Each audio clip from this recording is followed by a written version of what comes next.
Eu tava até conversando com você um pouquinho antes do episódio, que aquele chamado método montessoriano, né? Que meu filho, eu tento levar isso para a educação dele, né? Aquele método assim, ele vai subir numa cadeira, eu tô ali atrás, mas eu, em momento algum eu tento ajudar ele, né? Eu tento fazer com que, incentivar com que ele suba sozinho. Vai pegar alguma coisa, eu tento fazer com que ele pegue sozinho. Sempre ele, né? Eu tô sempre ali por trás, esperando se acontecer alguma coisa, eu tô ali para segurar, para ajudar ele, mas eu sempre tento incentivar ele.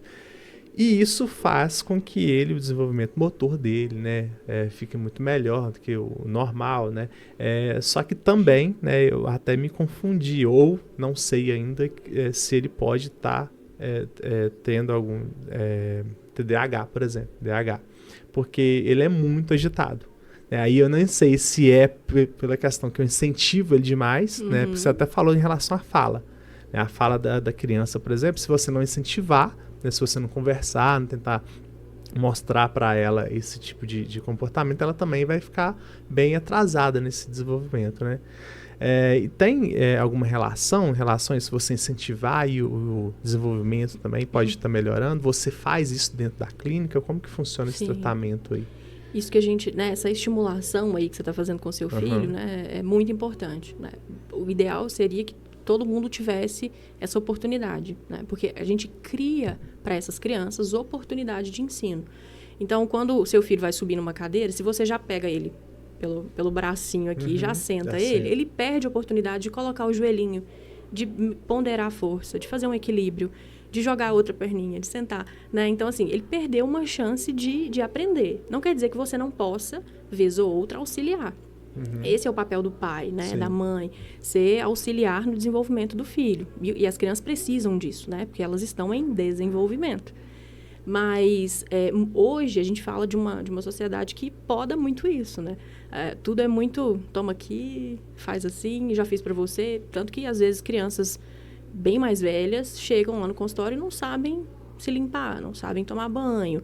E às vezes, não estou falando de crianças, às vezes, dentro do espectro, né? Mas por falta de oportunidade dos pais de ensinar, né? A gente sabe que hoje a vida é muito corrida, então é mais fácil fazer, né? Mas esse papel aí de dar as oportunidades é essencial. Seria muito bom que a gente fizesse, né, para estimular. E claro que não é um abandono, nada disso. É um estar próximo. Como você falou, eu estou ali por perto. Né? Só que tem um detalhe, tá, gente? Cansa demais. Meu Deus do céu, ele não me deixa em paz. É o tempo todo correndo, não para um minuto. É por isso que eu te falei, até eu confundo. Será que ele tem esse aspecto TDAH? Porque ele é muito agitado. Só que assim, hoje eu vejo também, né, boa parte dos meus amigos tem uma certa faixa etária de idade comigo aqui, e o que eles fazem, né, para ficar um pouco com o tempo livre, é uma coisa que eu não deixo o meu filho do meio fazer, que é ficar com o celular, né? Então assim, como ele não fica com o celular, então ele não tem tempo para ficar ali hipnotizado com isso aqui. E a maioria dos meus colegas faz o seguinte: quem é a babá dos filhos deles é a galinha pintadinha, né? É o mudubita, eles ficam o tempo todo ali vidrados naquilo ali. E realmente é bem mais cômodo. Por exemplo, outro dia eu fui num restaurante e assim, menina, eu fui num restaurante a primeira vez com meu filho e acho que tinha 1 ano e 3 meses. Porque eu não tinha condição de ir. Por quê? Quando eu cheguei no restaurante, eu olhei para uma outra criança, eu olhei, cara, o menino fica quietinho. Mas não, na hora que eu fui ver, ele tava com o celular na mão. E o meu filho não me deixa em paz. Ele quer explorar tudo. Ele quer subir em cima das mesas e tal. Então, assim, eu fico até um pouco constrangido. Porque ele quer fazer o diabo lá dentro do restaurante. Quer fazer tudo, né? E eu fico assim.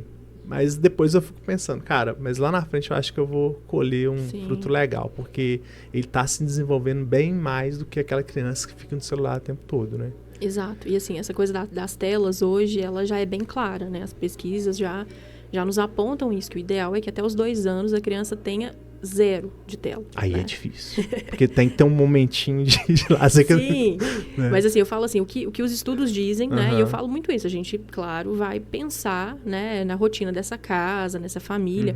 Mas sabendo disso, que é uma negativa da ciência, né? Para para essa prática, né, a gente precisa pensar bem, escolher bem, talvez, as horas de pular esse muro Sim. aí, né? Então, como você disse, o meu filho quase não fica. Então, Não, que ótimo. celular ele não fica. Então. Eu deixo ele, às vezes, na televisão. Né? Porque não tem como. Mas, por exemplo, eu tenho um filho agora mais novinho do que ele. Sim. Né? Então, assim, é impossível dar atenção pros dois, não tem como. Às vezes eu tenho que fazer alguma coisa, tô com minha esposa lá. Então tem que dar uma. Fica um pouquinho paradinho aqui olhando pro mundo bita lá e deixa eu fazer isso aqui. Mas é só naquele momento ali que a gente tem que fazer alguma coisa. Porque, Sim. né? Agora, celular, eu já acho que é um pouco mais. É muito prático isso aqui. Então, Sim. às vezes, qualquer lugar, eu quero celular. Porque o que acontece, geralmente, eu vou sair com alguns amigos, tá lá, galerão todo, né? Toma, deixa o celular na mão da criança, a criança não participa de nada, não brinca com nada. Às vezes tem uma festa de aniversário lá, o menino fica lá brincando o tempo todo no celular, lá no joguinho, alguma coisa assim, e deixa de viver aquele momento ali, né? Que provavelmente vai ser muito benéfico, né, pro desenvolvimento dele. Sim. Até essa questão do tédio, por exemplo. Hoje a gente vive numa sociedade super... Toda hora a gente tem que estar fazendo alguma coisa, chega uma mensagem no celular, eu quero ver, eu quero... Então, é tudo muita ação o tempo todo. Então, às vezes, as crianças, por exemplo, chegam, elas não dão conta de aguardar um pouco, porque sempre tem um distrator ali. Aquela tela tá ali, e eu não fico muito tempo em um vídeo, né? O problema do celular é esse. Eles vão mudando. O dedinho deles para apontar, para pedir, muitas vezes não funciona bem, né? Você tem que ensinar algumas habilidades, mas para mudar o vídeo é sucesso. Então, eles vão mudando de um pro outro, de um pro outro, de um pro outro, de um pro outro, e não tem aquele tempo ali, às vezes, de aguardar. Porque todos esses comportamentos são aprendidos, né? Hoje, por exemplo, um fatozinho, né? Cheguei um pouquinho atrasada aqui hoje, para variar. E o Edgar teve que me esperar, né? Um pouco. E nessa espera, né? Você precisou controlar, às vezes, a ansiedade. Será que ela vai vir? Será que ela não vai me dar um bolo? Será que ela vai chegar a tempo da gente conseguir falar tudo que a gente precisava falar? Provavelmente alguma coisa passou pela sua cabeça. Você foi se regulando aí e aguardou até que essa hora chegou, vamos dizer assim, né? Mas as crianças, às vezes, já têm uma dificuldade e um tempo de espera reduzido. Com essa questão do celular, às vezes, isso dificulta mais ainda, porque sempre tem algo para distrair. Então, eu não tenho que lidar com a espera, eu não tenho que lidar com alguns momentos, porque tem algo ali sendo colocado nesse lugar, né?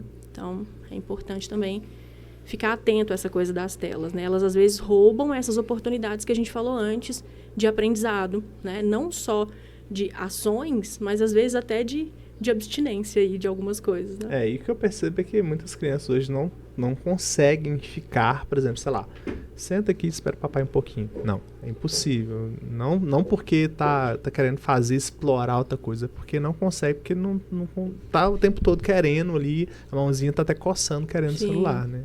É claro que a gente tem que entender também que o tempo da criança é um tempo muito reduzido, né, de espera.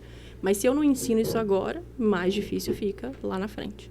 Porque tem alguns também que eu até tenho alguns casos até de familiares, né, quando era mais novinho, que se tirasse o celular, parece que tava arrancando um braço, começava a chorar e aquilo parece que fazia parte do corpo mesmo, né? Então é uma parte bem complexa isso aí, né?